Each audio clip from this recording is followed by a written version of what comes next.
जय हिंद साथियों। मैं राकेश वर्मा आप सभी का स्वागत करता हूं आपके अपने परिवार एशियन गुरुकुल पर। आज 15 अगस्त 2024 स्वतंत्रता दिवस के पावन अवसर पर आप सभी को ढेरों शुभकामनाएं। सभी के जीवन में समृद्धि आए, शांति आए, सभी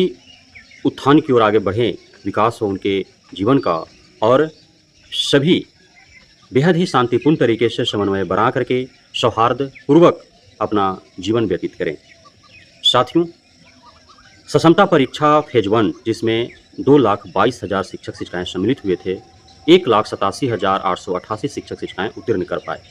उन सभी उत्तीर्ण शिक्षक शिक्षिकाओं का काउंसलिंग 1 अगस्त 2024 से कराए जा रहे हैं। बहुत ऐसे शिक्षक शिक्षिकाएं रहे जिन्होंने क्षमता परीक्षा फेज 1 को उत्तीर्ण नहीं कर पाया। 2,22,000 आवेदन हुए थे, 1,87,888 पास कर पाए। लगभग 35,000 शिक्षक शिक्षिकाएं क्षमता परीक्षा फेज 1 पास नहीं कर पाए। तो अब उन्हें मन में कहीं ना कहीं यह डर था, यह भय था, संशय था, साथ ही एक ज्वेलस भी था कि उनका साथ में सहयोगी के तौर पर जो शिक्षक या शिक्षिका पढ़ा रहे हैं, भले ही उनसे पहले आए हों या फिर बाद में आए हों, छठे चरण वाले बहुत क्षमता परीक्षा फेज 1 उत्तीर्ण कर और वे विशेष शिक्षक राज्यकर्मी बनने का प्रयास कर रहे हैं, क्योंकि छठे चरण वालों को काफ़ी अत्यधिक फायदा इसमें दिख रहा था। पुराने जो थे वे थोड़ा हठधर्मिता का पालन करते हुए, और बहुतों ने क्षमता परीक्षा का विरोध भी किया था, तो उस वजह से उन्होंने आवेदन ही नहीं कर पाए थे। आवेदन भी किया तो एडमिट कार्ड फाड़ दिए या फिर संघ संगठन के दबाव में आकर के वे परीक्षा नहीं दे पाए। परीक्षा भी दिए तो वो उत्तीर्ण नहीं कर पाए। तो इस प्रकार से उत्पन्न हुई एक पूरे वातावरण। तो अब चिंता नहीं करना है। आपको लग रहा है कि क्षमता परीक्षा न दे करके आपने कोई भूल किया है, आपको लग रहा है कि क्षमता परीक्षा के लिए आवेदन कर चुके थे, संघ संगठन के दबाव में आकर के आपने एडमिट कार्ड फाड़ा तो आपने गलत किया, आपको लग रहा है कि संघ संगठन के दबाव में आकर के या फिर किसी गलतफहमी में पड़ करके आपने परीक्षा नहीं दिया, तो आपको घबराने की आवश्यकता नहीं है। यदि आपने परीक्षा दिया लेकिन आप पास नहीं कर पाए, चूंकि बेहद ही जल्दीबाजी में सारी प्रक्रियाएं संपन्न कराई गई थी, आपको तैयारी के लिए समय नहीं दिया गया था, और उसी समय मैट्रिक बोर्ड का एग्जाम में आपको ड्यूटी दे दिया गया था, इंटर बोर्ड के एग्जाम में आपको ड्यूटी दे दिया गया था, कॉपी जांच करने हेतु आपको भेज दिया गया था, तमाम अन्य शिक्षणेतर कार्य आपसे लिए जा रहे थे। इस वजह से आप मानसिक तनाव में थे, शारीरिक थकान में थे, और आपने परीक्षा तो दिया लेकिन उत्तीर्ण नहीं कर पाए।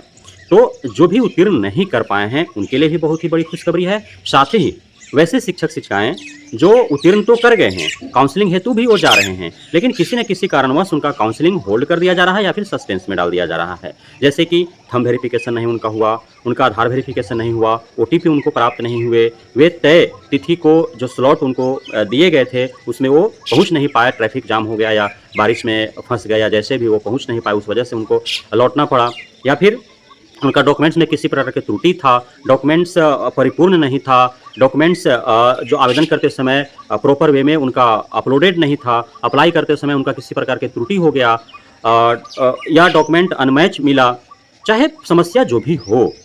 तो उनका सबका एक निदान है और सबके लिए एक उम्मीद भरा किरण भी नज़र आ रहा है।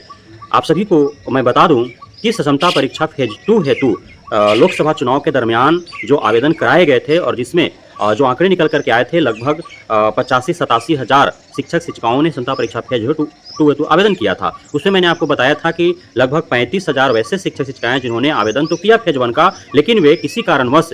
चाहे वो जानबूझ करके नहीं दिए हों या उनसे छूट गया हो, तैयारी न था इसलिए नहीं गए हों, या फिर संघ संगठन के दबाव में नहीं हो गए हों, एडमिट कार्ड फाड़ दिए हो, या फिर गए हों, परीक्षा दिए हों लेकिन परीक्षा उनका अच्छा नहीं गया, वो फेल हो गए हों, पास नहीं कर पाए हों, तो वे 35,000 हैं। 85-87 में से बाकी 52-55 हज़ार जो भी बचा, तो उसमें कुछ वैसे होंगे जिनका मार्क्स कम आया होगा फेज 1 में, जिनको होम डिस्ट्रिक्ट नहीं मिला होगा, क्योंकि बहुतों का होम डिस्ट्रिक्ट या फर्स्ट चॉइस डिस्ट्रिक्ट उनको नहीं मिल पाया है, तो वैसे आवेदन किए होंगे जिनका मार्क्स कम होगा और वे संतुष्ट नहीं होंगे, इसलिए उन्होंने दोबारा आवेदन किया परीक्षा देने हेतु। साथ ही उनमें से कुछ नए होंगे जिनको लग रहा होगा कि हमने क्षमता परीक्षा फेज 1 आवेदन करके या परीक्षा नहीं दे करके हमने भूल किया, तो वैसे बहुत सारे नए भी जुड़े होंगे, क्योंकि क्षमता परीक्षा फेज 1 के समय काफ़ी असमंजस थे, जबकि क्षमता परीक्षा फेज 2 का जब आवेदन चल रहे थे उस समय काफ़ी सारे असमंजस दूर हो चुके थे, शिक्षा विभाग के स्तर से, कुछ कोर्ट के द्वारा और कुछ संघ संगठन के द्वारा, और काफ़ी गलतफहमियां दूर हो गई थी। तो नए लोग भी होंगे। कुल मिलाकर के कहना यह है कि जिन भी वैसे शिक्षक-शिक्षिकाएँ जो क्षमता परीक्षा फेज़ 1 नहीं दे पाएँ या सही अंक नहीं आ पाया, उनको होम डिस्ट्रिक्ट नहीं मिल पाया या फिर होम डिस्ट्रिक्ट मिला भी लेकिन वो काउंसलिंग कराने गए, उनका काउंसलिंग किसी कारणवश नहीं हो पाया, तो उन्हें घबराने की आवश्यकता नहीं है। अब क्षमता परीक्षा फेज़ 2 की घोषणा बिहार सेकेंडरी एग्जामिनेशन बोर्ड के द्वारा कर दी गई है। आज आप आराम से स्वतंत्रता दिवस मनाएँ, जलेबी खाएँ। 16 अगस्त 2024 से आप स्वतंत्रता परीक्षा फेज़ 2 हेतु जिन्होंने भी आवेदन कर रखा है, हमें उम्मीद है कि आप सभी आवेदन कर रखे होंगे जो फेज़ 1 में चूक गए होंगे। तो आपका एडमिट कार्ड BSAB-Sakshmta.com पर अवेलेबल रहेंगे, आप वहां से डाउनलोड कर सकेंगे। और 23 अगस्त 2024 से 26 अगस्त 2024 तक आप सभी जितने भी क्षमता परीक्षा फेज 2 हेतु आवेदन कर रखे हैं शिक्षक शिक्षिकाएं, उन सभी का ऑनलाइन मोड में परीक्षा होगा, CBT मोड में परीक्षा होंगे। सिलेबस वही होंगे जो क्षमता परीक्षा फेज 1 के थे, पैटर्न वही होंगे जो क्षमता परीक्षा फेज 1 के थे। जिस प्रकार के आपको कठिनाइयों का सामना करना पड़ा था क्षमता परीक्षा फेज 1 में परीक्षा केंद्रों पर, परीक्षा भवनों में, उसी प्रकार के आपको सारे मुश्किलातों का सामना करना पड़ेंगे। जो भी प्रक्रियाएं आपको उस समय निभाने पड़े थे वह सारे प्रक्रियाएं आपको पुनः निभाने पड़ेंगे। तो आप सभी खुद को तैयार कर लें, बहुत ही कम समय है, आज खुशियां मना लें, स्वतंत्रता दिवस का पर्व का एंजॉय करें, जलेबी खाएं, मस्त रहें। कल से आप एडमिट कार्ड डाउनलोड करके और आप पुनः 1 हफ्ता का समय है आपके पास, 8 दिन का समय है, इतने कम दिनों में आप एक बार रिवीजन मार लें। और हमें उम्मीद है कि जो क्षमता परीक्षा फेज 1 नहीं उतर कर पाए, जो परीक्षा में सम्मिलित नहीं हुए थे, जिनका काउंसलिंग नहीं हो पाया, वे सारे आवेदन कर रखे होंगे और सारे अच्छे अंकों से क्षमता परीक्षा फेज 2 उत्तीर्ण कर और वो होम डिस्ट्रिक्ट पाएंगे एवं अच्छा विद्यालय पा करके वो अपने संतुष्टि भरा विद्यालय में लोकेशन पर पदस्थापित होकर के बेहद ही सहज और सुरक्षित महसूस करेंगे एवं 100% अपना गुणवत्तापूर्ण शिक्षा बहाल करने हेतु प्रदान करेंगे। बहुत बहुत धन्यवाद आप सभी साथियों का हमारे साथ जुड़े रहने के लिए, बने रहने के लिए, मिलता प्यार देने के लिए, हमें भरोसा बनाए रखने के लिए।